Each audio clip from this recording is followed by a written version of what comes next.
Assalamualaikum warahmatullahi wabarakatuh. Jumpa kembali bersama saya tentunya di Story Ilmu Digital dan kali ini kita akan menyimak ya video dari Kak Widya yang betul-betul berani, sangat lantang sekali dalam kasus Pina Cirebon. Mari kita saksikan seperti apa cuplikannya berikut ini. Apa kabar mantu? Masih memantau akun? Mantu, kira-kira tambah geram nggak kalau kasus ini termasuk Ibtu Rudiananya dipanggil kembali? Mantu gimana? Kira-kira selera makannya nambah atau berkurang? Tidurnya akan nyenyak atau tidak? Ya mantu ya. Setuju nggak kira-kira mantu ya? Itu semuanya ya kalau penegak hukum kita ini adil, kalau ada instruksi dari Kapolri kita ya dengan tegas, Ibtu Rudiana dan mantan Bupati Cirebonnya dipanggil, kemudian mertua sebagai wakil bupati kala itu diperiksa kembali, kira-kira masih bisa nyenyak tidur nggak mantu? Selera makannya masih nambah kan? Jangan lupa vitaminnya ya bu, ya mantu ya. Mantu, kasus-kasus di Indonesia ini jangan dibiasakan karena mimik seorang mantu lah.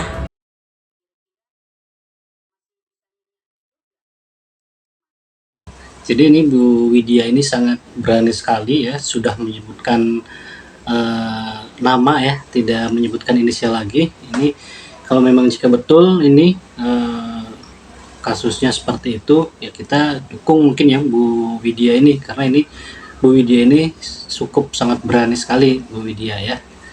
Kita lanjut ya. Saya lagi memantau akun ini nih. Saya udah siap pengacara. Jadi Bu Widya ini sebelumnya sempat membuat video penjelasan ya mengenai kasus Pina Cirebon ini, dan ada salah satu pihak yang merasa namanya disebut-sebut, dan akhirnya Bu Widya ini akan dipantau akunnya seperti itu ya, sesuai dengan pengakuannya Bu Widya ini dalam video ini teman-teman. Kita lanjut ya. Sudah terbiasa membungkam orang dengan kekerasan, ya kan tuh mantu? Kemudian orang harus disetrum, kemudian harus dijeblosin paksa. Itu udah tradisi keluarga kalian kan? Iya, sudah kebiasaan kan? Udah keenakan dulu kan? Zaman dulu sudah lewat, zaman sekarang beda lagi, ya kan? Saya khawatir dengan Peggy Setiawan yang ditumbalkan untuk mencari keluarga Anda sebagai DPO itu disetrum juga seperti yang namanya Saka dan Tata. Ya, itulah cuplikan video terbarunya dari Kak Widya ya, yang sempat menggemparkan juga ini. Dan selain itu juga teman-teman, terkait dengan kasus Pina Cirebon, di sini juga ada beberapa 5 pengacara top ya. Di sini disebutkan ada 5 pengacara top di pusaran kasus Pina Cirebon ini. Susno ungkap kemungkinan kasus berbalik 180 derajat. Nah, kita simak ya informasinya. Nah, ini berikut ada 5 sosok pengacara top yang mendampingi keluarga korban, tersangka dan terpidana kasus kematian Pina Cirebon. Dari informasi yang dihimpun, ada 5 nama. Mereka adalah Hotman Paris, Otto Hasibuan, Farhad Abbas, Deolipa Yumara, dan Razman Arif Nasution. Nah, ini kelima pengacara top ini berada di pihak keluarga korban ya, atau keluarga tersangka dan terpidana kasus kematian Pina Cirebon. Nah, yang pertama ya, Hotman Paris ya mengungkap alasan membela keluarga korban Pina Cirebon. Ya. Diketahui kasus pembunuhan yang sudah terjadi pada 2016 silam ini masih diwarnai sejumlah kejanggalan. Hotman Paris meminta agar para tersangka segera diproses. Pasalnya, muncul banyak narasi yang menyebut bahwa Pina mengalami kecelakaan tunggal. Padahal Pina diduga dibunuh bersama dengan kekasihnya Eki. Ya, ungkapnya seperti itu ya teman-teman. Jadi oknum-oknum yang mengatakan bahwa ini adalah kecelakaan tunggal di jalan raya, mohon segera diproses pidana oknum-oknum tersebut. Ucapan Hotman Paris di dalam video yang diunggahnya pada Selasa 21 Mei 2024 lalu. Oke, berikutnya Otto Hasibuan. Ketua Umum Perhimpunan Advokat Indonesia ini, Otto Hasibuan, memastikan pihaknya akan memberikan bantuan hukum kepada Sudirman, seorang terpidana kasus pembunuhan Vina dan Eki yang divonis hukuman penjara seumur hidup. Dan di sini pun Bapak Otto Hasibuan ini mengatakan Ibu Titin, pengacara Sudirman, merasa bahwa ada oknum-oknum tertentu yang melakukan upaya-upaya agar kliennya Sudirman mencabut kuasa dari Titin dalam menangani perkara itu. Nah, itu yang diungkapkan oleh Bapak Otto ya. Jadi menurutnya pihak keluarga Sudirman kemudian meminta bantuan hukum kepada Peradi untuk menjadi kuasa hukum Sudirman. Kemudian alasan selanjutnya dari kelima pengacara top ini, yang selanjutnya itu dari Bapak Farhad Abbas. Ya. Farhad Abbas ini ikut turun tangan di kasus pembunuhan yang viral ini, ya, yaitu Vina dan kasihnya Eki di Cirebon. Kini Farhad Abbas siap mendampingi Saka Tatal, mantan terpidana kasus pembunuhan Vina dan Eki pada 2016 silam. Nah, kemudian Farhad Abbas juga turut membantu Titin Prialianti sebagai kuasa hukum membela Saka Tatal setelah keterangannya diragukan mengaku menjadi korban salah tangkap. Nah, kemudian baru-baru ini juga Farhad Abbas terlihat menyambangi kediaman Saka Tatal di Jalan Perjuangan Cirebon pada Sabtu 1 Juni 2024 lalu. Menurut Farhad Abbas, masa depan Saka Tatal harus terhalang karena diduga terlibat dalam kasus pembunuhan Vina dan Eki. Adapun Saka Tatal bebas setelah divonis 8 tahun penjara, sementara 7 pelaku lainnya yang dewasa divonis seumur hidup. Hakim yakin dan hakim menjatuhkan hukumannya nggak ringan loh. Kemudian Farhad Abbas pun berkata, kamu sempat dapat penyiksaan waktu itu? Tanya Farhad Abbas. Dilansir di YouTube Wa Uceng Channel ya. Pada Minggu 2 Juni 2024. Waktu itu sempat diinjek-injek, kepala dipakai gembok, walaupun dikasih makan juga kayak binatang, papar Saka Tatal.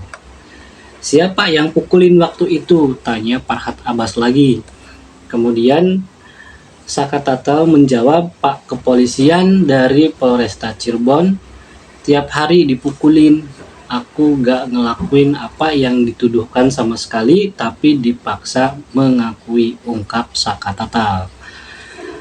Kemudian selanjutnya ya, alasan dari yang nomor 4 yaitu dari Bapak Deolipa Yumara ya.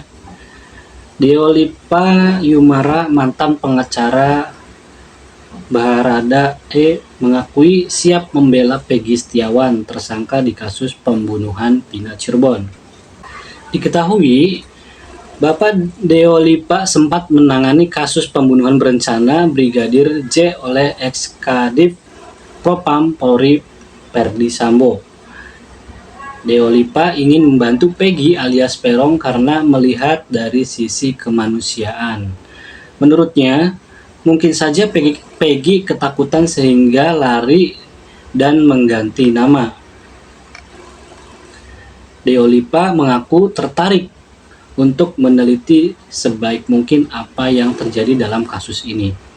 Dirinya juga menyayangkan teman Pina yang kesurupan malah dijadikan dasar. Deolipa juga belum yakin jika Peggy Setiawan adalah pelaku sebelum ada pembuktian akurat. Saya belum yakin kalau dia pelakunya sebelum adanya bukti-bukti atau pembuktian akurat yang ada di persidangan, ungkap Deolipa Selasa 28 Mei 2024. Kemudian yang terakhir ya, ini kelima, pengacara top ya. Yang selanjutnya itu Rajman Arif Nasution. Pengacara Rajman Arif Nasution ini bicara soal kasus Pina setelah menjadi kuasa hukum Yosi P. Ahdian. Yosi mengaku kuasa hukum Pina dan Eki pada 2016 silam. Yosi merasa perlu memiliki kuasa hukum yang ikut berbicara tentang proses hukum yang pernah dilaluinya kala membela Pina dan Eki 8 tahun silam dan kini diungkit kembali. Rajman pun menyuarakan 3 tuntutannya.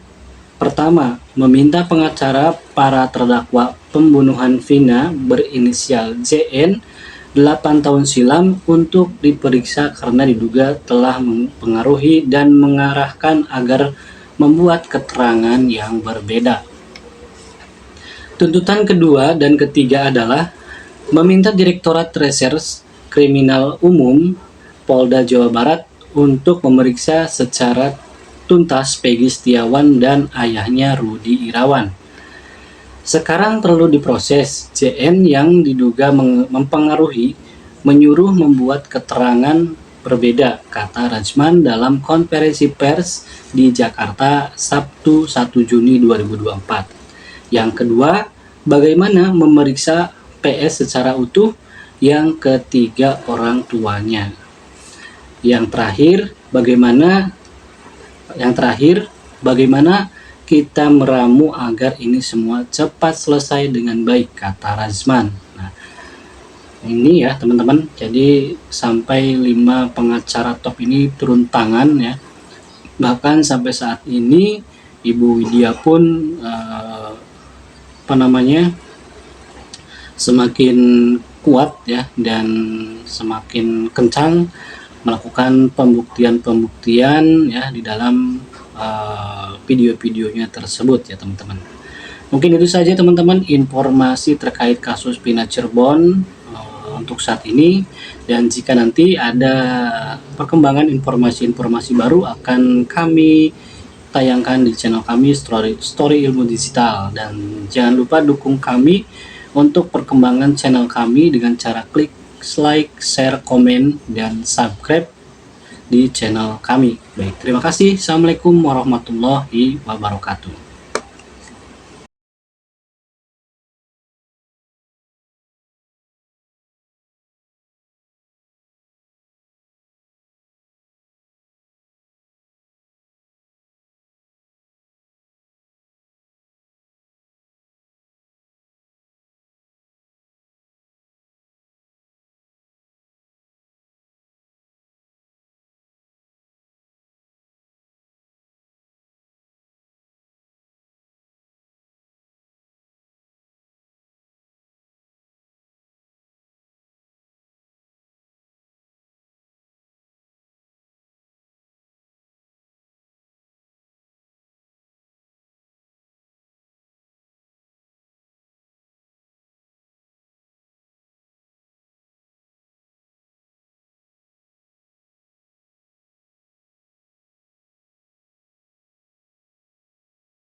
tolong jangan sampai menjustifikasi. Ini kan semua harus pembuktian.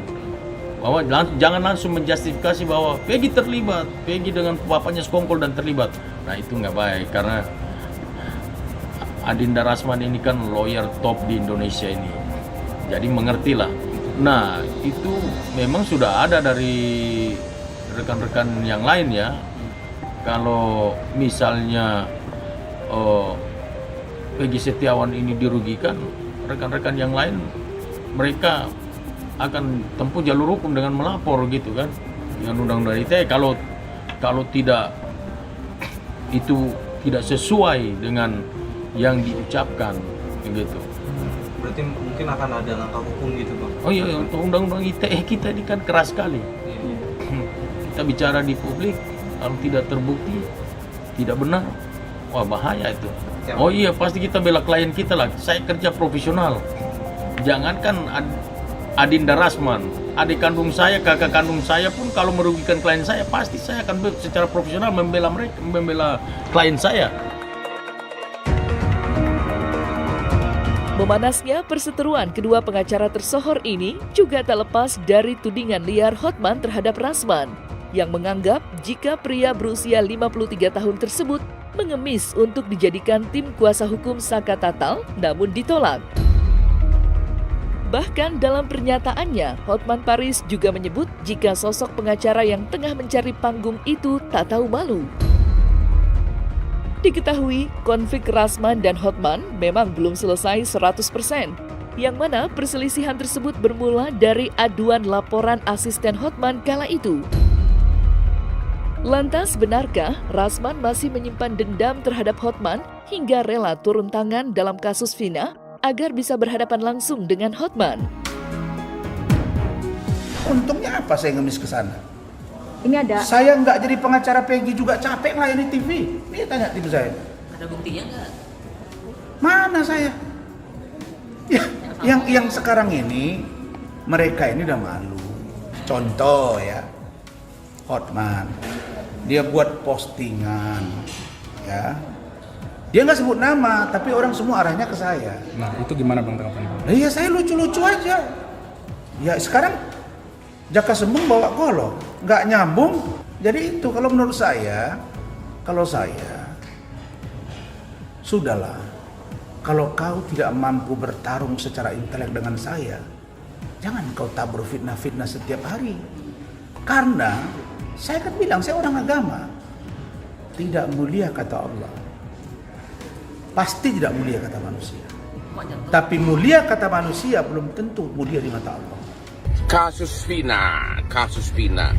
Setelah Hotman 911 memviralkan kasus Vina, kasusnya meledak. Banyak oknum pengacara pansos ingin masuk TV.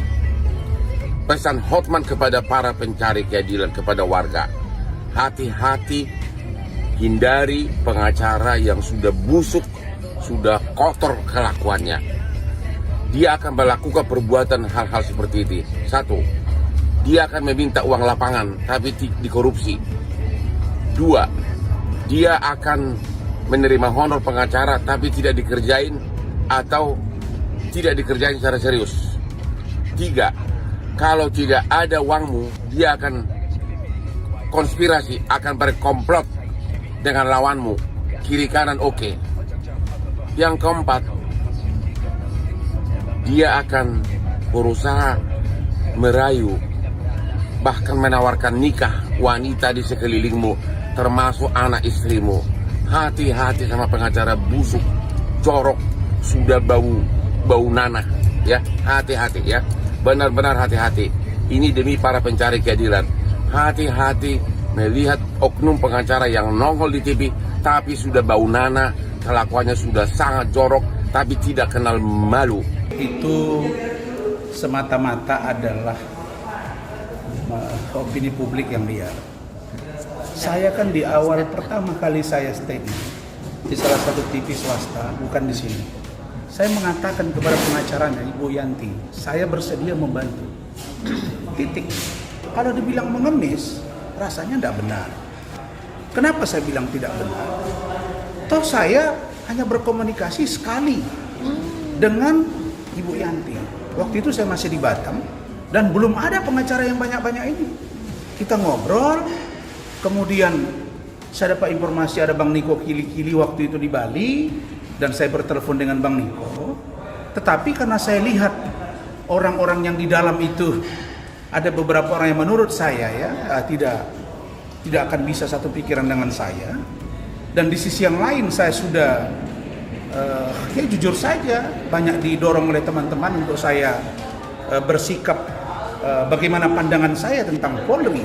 Dan karena itu saya memutuskan bahwa berdasarkan data, fakta, kemudian instrumen hukum dan situasi politik yang menurut saya harus tentram, apalagi menjelang suksesi pergantian kepala negara dan kepala pemerintahan, maka saya berprinsip saya harus dukung Polri. Nah, jadi terkait dengan ini, menurut saya tidak perlu juga saya harus bergabung di sana. Saya juga banyak klien dan saya sudah punya nama dikasih Allah SWT. Saya tinggal menjaga. Yang penting bagi saya hari ini bahwa Rasman diundang oleh banyak TV dan diwawancara oleh banyak media. Pertama, kapasitas saya jelas sebagai seorang intelektual bidang hukum. Dan saya katakan bahwa sudah SP3. Ya, sudah SP3. Hotman, kau sudah pasang 3 ring.